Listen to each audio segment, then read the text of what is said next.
Holy pineapple. I'm in for a ride. Welcome, and if you want to read these at your own leisure, feel free to click down below in the description box. So, whew, big patch notes, not that big of an update, 3.3 gigs on PS4. It's update 1.15 and whatever else it is on PC. Legendary firing mode for Fabricator. The Fabricator is now an alternate firing mode called Legendary that spawns between 1 to 3 legendary weapons for 250 Iridium. You will switch into this alternate firing mode like any other weapon and will see purple stuff when firing the Fabricator. Mission rewards available in Veteran Rewards vending machine. Players can now purchase previously rewarded mission rewards in the Veteran Rewards machine just outside of Crazy Earl's door on Sanctuary 3. We all know the mood he's in. As missions are completed, their rewards are added to the pool and can be purchased using Iridium. Legendary gear available in vending machines. We have rebalanced vending machines based on community feedback. Vending machines of all types have a small chance of providing legendary gear for purchase. We've also removed uncommon green rarity gear from the item of the day pool. For real. It's a good thing you did that. That was a waste of time. Chests and badass reward adjustments. The quality of rewards found in chests and dropped from badass enemies have been subtly buffed. Our goal is to make sure chests feel rewarding and exciting, and players feel properly rewarded for defeating difficult enemies.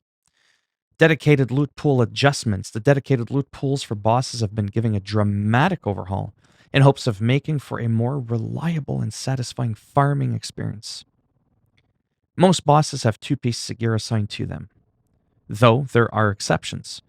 To reach this goal, we enabled respawning on the following bosses and reshuffled gear between bosses more evenly. Dump Truck, Undertaker, Mincemeat, Butt Munch, Butt Munch and Truffle Munch.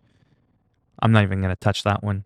I want to try to keep this, you know what I'm saying? Like Shiga, Roner, Rax, Max, Archer Row, Bloodshine, Mudlock, the Anointed, Artemis, Apollo, King Bobo, King Nasher, Anointed 2, 3, 4, Azilia, Preston. I butchered half those names. I really could care less. Anointed pool adjustments. To further improve the farming experience, we examined the anointed pool and determined some weren't engaging the community as we'd hoped. Given the depth of the pool, I guess it was a shallow pool. That was so cringy. We have removed the following 21 anointments. Any gear that currently has these anointments will continue to function properly, but gear dropped after this update will no longer roll with these anointments.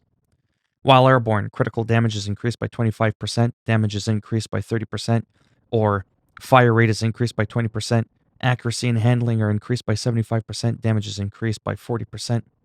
That's while sliding.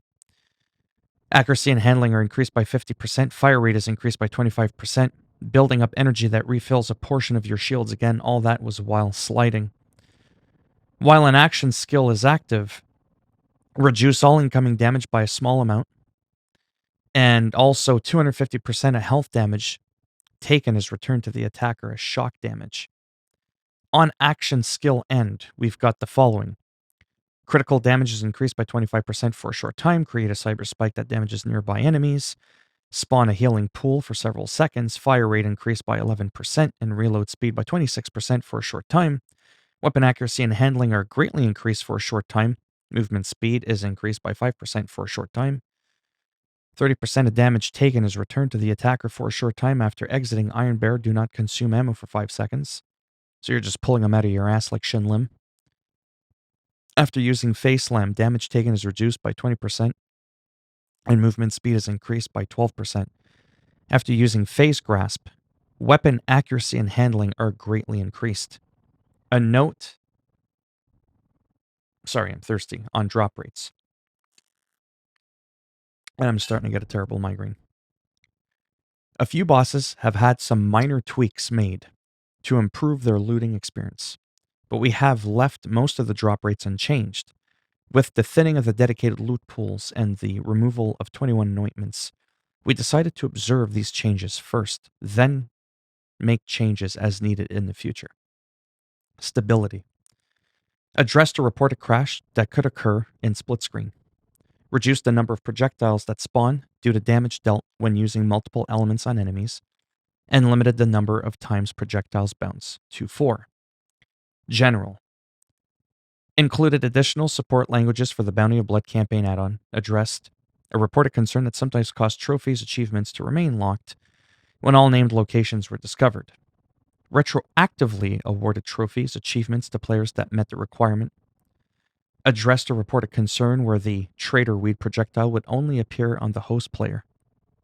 Addressed a reported concern where the Vladov Corebuster grenade mod could damage allies with child grenades spawned after the first explosion. Addressed a reported concern where standing, oh, that's not good. Oh, there. On the inactive jump pad, as Scourge teleports the user, will launch them out of the map and kill them on the second teleport in take down at the Guardian Breach. Addressed a reported concern where Anathema the Relentless was not using the correct death damage data in takedown at the Guardian Breach. And addressed a reported concern where weapon trinkets would disappear from the collection after relaunching the game in Bounty for Blood campaign add-on. Addressed a reported concern where the Jet Beast mortar weapon was dealing damage twice. Well, that's what made it a beast. Mayhem mode.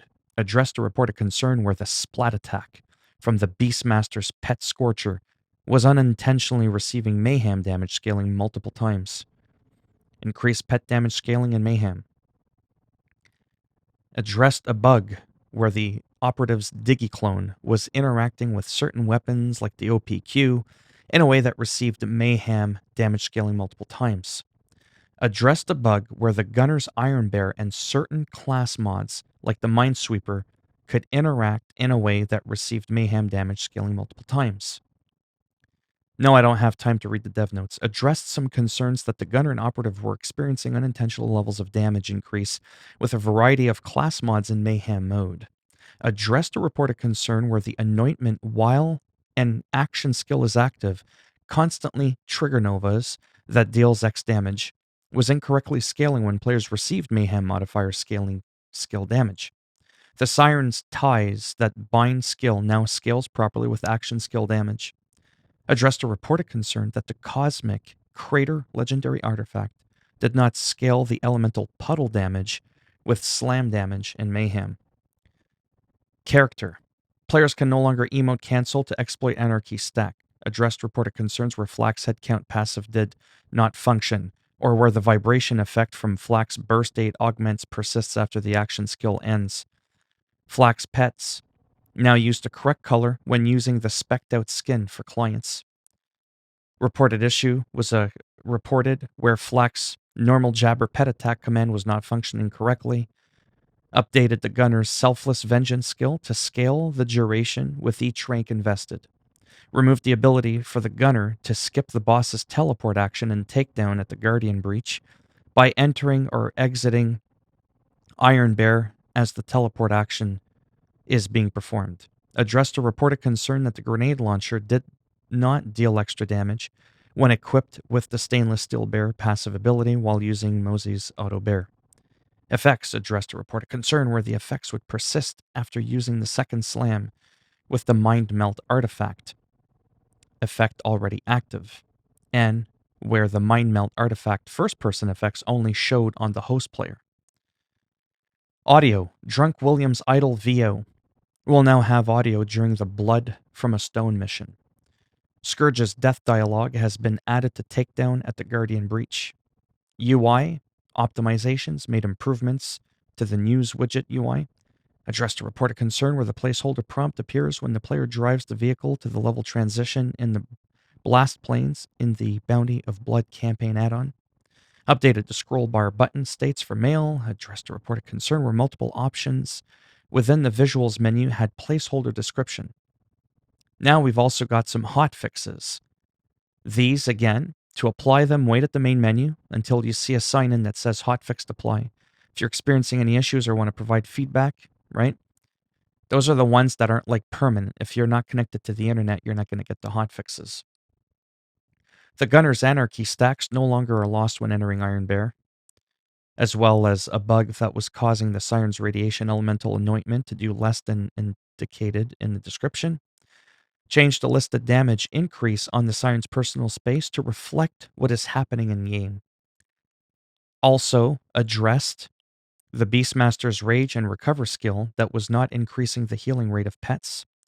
Adjusted the Siren's Tires that bind skill to reflect the damage being dealt in game. Excuse me. Addressed a concern that players were able to access unintended areas in her blind eyes in Takedown at the Guardian Breach, or where a stuck spot near 2 Iridian chests before encountering Anathema the Relentless and Takedown at the Guardian Breach, or where you were stuck in a spot when the Iron falls and Takedown at the Guardian Beach, or addressed a concern that enemies affected by Siren's Glamour skill were immune to damage and could not be killed by the player. Corrected the Hydra Goen's nameplate to show Radiant Bellic. Addressed a concern that enemies riding mounts would become permanent allies with Siren's Glamour skill against a Telezapper in the Bounty of Blood campaign add-on. Or a mission blocker when Doc Stanley would fail to turn back into an enemy after being affected by Siren's Glamour. During Miracle Elixir Fixer in the Bounty of Blood add-on.